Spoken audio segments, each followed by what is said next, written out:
Hello students, this is professor Vinay Kushwaha from ज्ञान academy. आज के हम इस वीडियो में देखने वाले हैं फैक्टर अफेक्टिंग डिमांड और you can say determinants of demand. So let's start. पिछले वीडियो में हमने डिमांड के बारे में स्टडी किया था। सो डिमांड कैसे क्रिएट होता है, desire plus ability to pay plus willingness to spend at a given price at a given time. अब ये सारे जो जितने भी टर्म्स हमने देखे, ये किसके ऊपर डिपेंड करता है? वेरियस टाइप्स ऑफ फैक्टर्स के ऊपर। अब फैक्टर्स डिसाइड करते हैं कि डिमांड बढ़ता है या घटेगा या डिमांड क्रिएट होगा ही नहीं। तो किस तरीके से ये फैक्टर रिस्पॉन्सिबल है डिमांड बढ़ाने में, डिमांड कम करने में या डिमांड क्रिएट ना करने में, तो वो सब पॉइंट्स हम लोग अभी देखने वाले हैं। So let's start. Number one is price of commodity. Price of commodity बहुत इंपॉर्टेंट फैक्टर है। प्राइस सबसे ज़्यादा इन्फ्लुएंशियल फैक्टर इसलिए है कि डिमांड मोस्ट ऑफ डिपेंड करता है प्राइस के ऊपर ही। प्राइस कभी भी बढ़ेगा तो डिमांड डिक्रीज होगा, अगर प्राइस घटेगा तो डिमांड इंक्रीज होगा।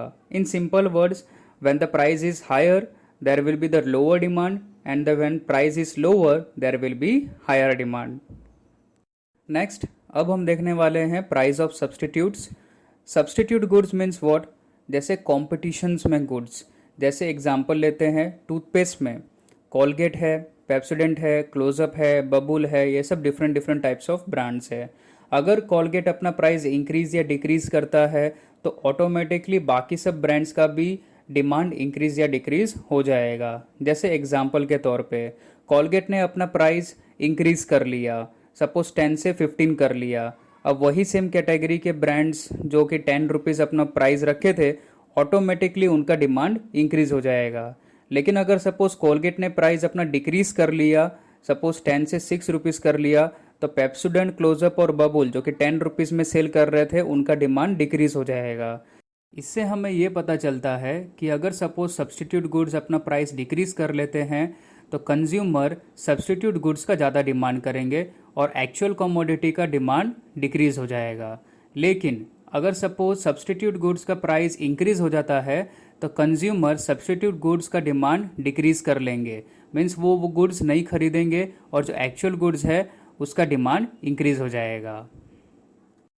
Next, price of complementary goods. अब complementary goods means which are use together और जॉइंटली, एक दूसरे के ऊपर निर्भर होते हैं। जैसे car and petrol, TV and setup box, tea and sugar. अगर सपोज शुगर का प्राइस इंक्रीज होता है तो बट ऑब्वियस टी का प्राइस भी इंक्रीज करना पड़ेगा, जिससे क्या टी का डिमांड डिक्रीज हो जाएगा। हमने लॉ में देखा ही था कि when ever price increases demand decreases. वैसे ही अगर सपोज शुगर का प्राइस डिक्रीज होता है तो टी का प्राइस भी डिक्रीज हो जाएगा। अगर प्राइस डिक्रीज हो जाएगा तो बट ऑब्वियस डिमांड इंक्रीज हो जाएगा। वैसे ही बहुत सारे अलग अलग टाइप के कॉम्प्लीमेंट्री गुड्स एक दूसरे के ऊपर निर्भर होते हैं। जैसे एग्जांपल के तौर पे इंक और पेन का देख लेते हैं।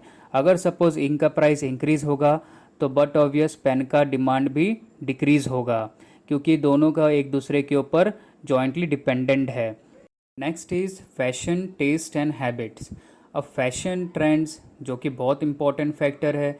अगर सपोज कोई गुड्स का फैशन नहीं है तो वो गुड्स का डिमांड नहीं रहेगा, लेकिन अगर कोई गुड्स का फैशन है तो उसका डिमांड ज़्यादा रहेगा। एग्जाम्पल के तौर पे आज के टाइम पे रिब्ड कट जीन्स जो कि बहुत चल रहा है और बेल बॉटम जीन्स एकदम ना के बराबर है। अगर सपोज कोई कंपनी बेल बॉटम जीन्स बनाता है तो बट ऑब्वियस उसका डिमांड है नहीं, तो वो प्रोडक्ट बिकेगा भी नहीं।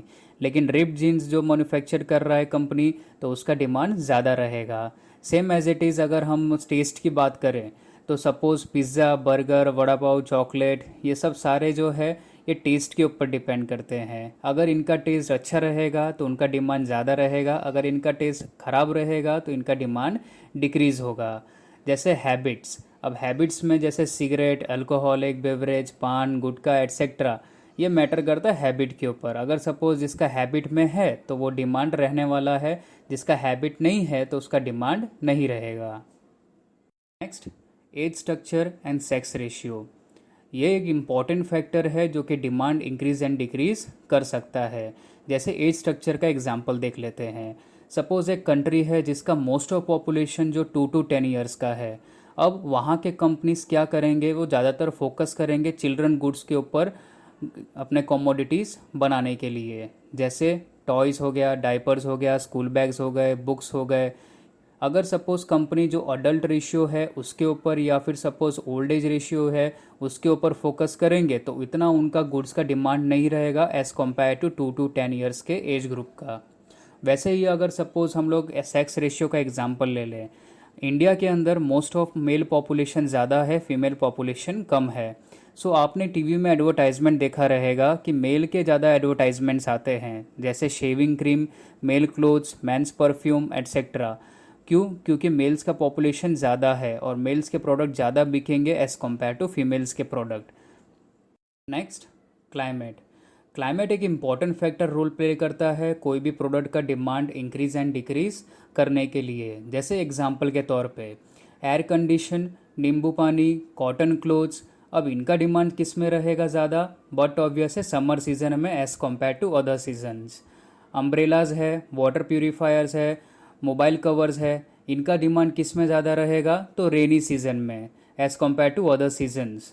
और स्वेटर्स है, शॉल्स है, हॉट बेवरेजेस है एट्सेट्रा, इनका डिमांड किस में रहेगा? तो विंटर सीजन में। तो इस तरीके से सीजन गुड्स के ऊपर डिमांड इंक्रीज एंड डिक्रीज होते रहता है।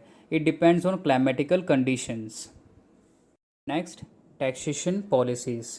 गवर्नमेंट टैक्सेशन पॉलिसी से डिमांड इंक्रीज एंड डिक्रीज करता रहता है। जैसे अगर सपोज़ लोगों के ऊपर गवर्नमेंट टैक्सेशन ज़्यादा चार्ज करता है तो लोगों के पास उतना पैसा नहीं बचता कि वो पर्टिकुलर प्रोडक्ट्स को ख़रीद पाए, जिससे डिमांड डिक्रीज़ हो जाता है। लेकिन अगर suppose government taxation less charge करता है तो लोगों के पास पैसा ज़्यादा बचते हैं, जिनसे उनका परचेजिंग पावर इंक्रीज़ हो जाता है। अगर परचेजिंग पावर इंक्रीज़ हो जाएगा तो वो पर्टिकुलर प्रोडक्ट्स के डिमांड भी इंक्रीज़ कर देंगे। सो इस तरीके से ये टैक्सेशन पॉलिसीज़ बहुत इंपॉर्टेंट रोल प्ले करते हैं डिमांड इंक्रीज़ एंड डिक्रीज़ करने के लिए। अगर हम दूसरी तरफ देखें तो सपोज़ गवर्नमेंट एक पर्टिकुलर कमोडिटी के ऊपर टैक्सेशन ज़्यादा चार्ज कर लेता है तो बट ऑब्वियस है उस पर्टिकुलर कमोडिटी का प्राइस इंक्रीज़ करना पड़ेगा, जिससे डिमांड डिक्रीज़ हो जाएगा। अगर suppose government taxation cut off कर देता है, मीन्स कम चार्ज करता है, तो वो गुड्स का प्राइस डिक्रीज़ हो जाएगा, जिससे उसका डिमांड इंक्रीज़ हो जाएगा। Next, overall population. अब ये डिपेंड करता है पॉपुलेशन के ऊपर। जहाँ पे ज़्यादा पॉपुलेशन होगा वहाँ पे बहुत सारे गुड्स का डिमांड ज़्यादा रहेगा as compare to low population. जैसे चाइना में गुड्स का डिमांड रहेगा, क्यों? क्योंकि वहाँ पे पॉपुलेशन ज़्यादा है। और ऑस्ट्रेलिया में इतना डिमांड नहीं रहेगा एज़ कम्पेयर टू चाइना, क्यों? क्योंकि वहाँ पे पॉपुलेशन कम है। Next, regular advertisement. Consumer influence होते हैं एडवर्टाइजमेंट्स को देख के।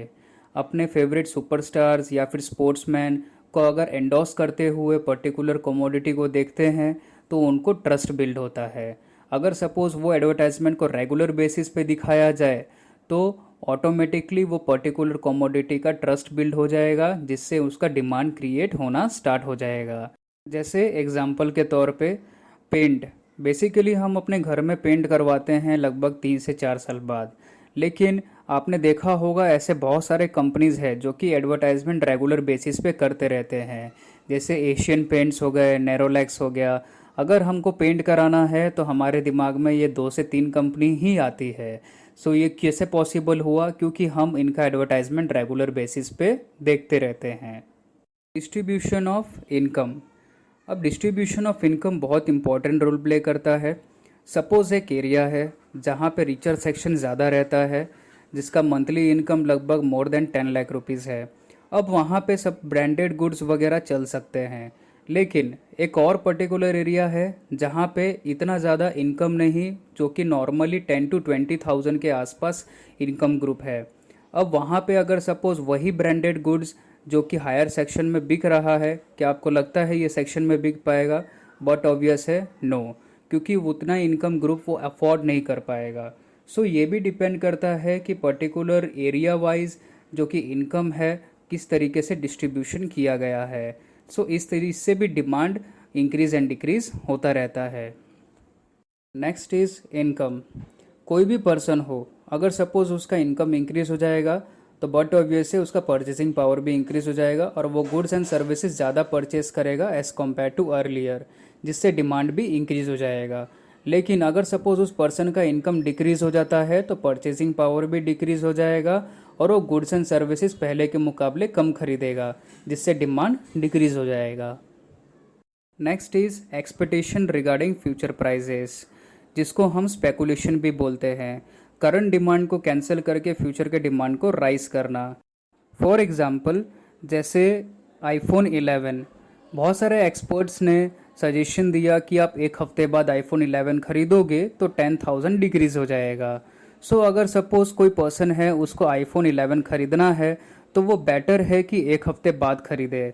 सो करंट कंजम्पशन वो कैंसिल करके फ्यूचर के डिमांड को इंक्रीज़ कर रहा है। So that is the speculation.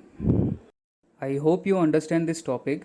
If you like this video, then do press the like and don't forget to subscribe our channel Gyan Academy for the further updates. Thank you.